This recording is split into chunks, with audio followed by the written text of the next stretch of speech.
kandidojmë, jemi në orët e fundit, pra të afatit të fundit kur veç se duhet të ndodhë procedura e votimit në kuvend, dhe po e përsëris kemi pasur disa tentativa në kuptimin e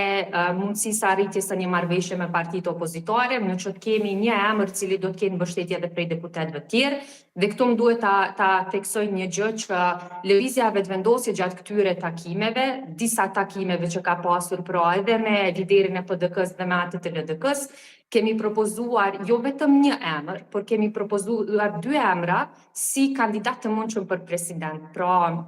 jemi munduar gjejmë alternativa që të shkojmë drejt një mundësie për të arritur një bashkëpunim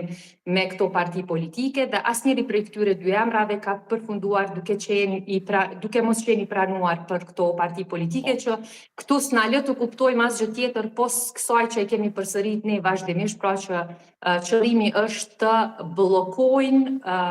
duke mos marrë pjesë fare në proces. As shoh me diskutimin mbi emrat, as shoh me diskutimin mbi emrat potencial që ata madje mund t'i kenë, sepse ne kemi thënë që në rast se ju keni emra konkret, që dëshironi t'i propozoni, na i thoni dhe le të diskutojmë rreth atyre emrave, le të shohim si janë mundësi që ndoshta edhe ndonjëri prej atyre emrave të shkojë përpara, nuk ka pasur asnjë propozim konkret prej asnjëri prej këtyre 2 liderëve. Dhe madje kemi njërin prej këtyre liderëve,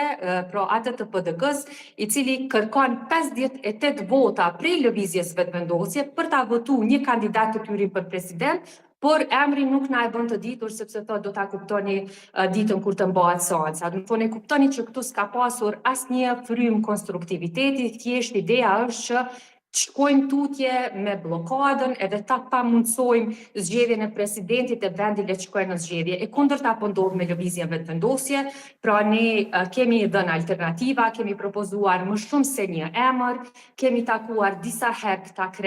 këta lider, jemi munduar disa herë që të arrijmë një marrëveshje, në mënyrë që të kemi një emër konsensual, në mënyrë që të ecim përpara, që të parandalojmë çfarë do lloj mundësie për një palë zgjedhje të reja, sepse mendojmë që kemi pas zgjedhje me 28 dhjetor, populli ka folur qartë, ka ofruar 51.1% për lëvizjen vetëvendosje, çka na duhet konfirmim më i madh prej qytetarëve se sa ky për mbështetjen që ne kemi vazhdueshëm prej këtij populli dhe të gjejmë një mënyrë për të ecë përpara dhe me zgjedhjen e presidentit. A do ta votonit Vjosa Osmanin me votim të fshehtë, cila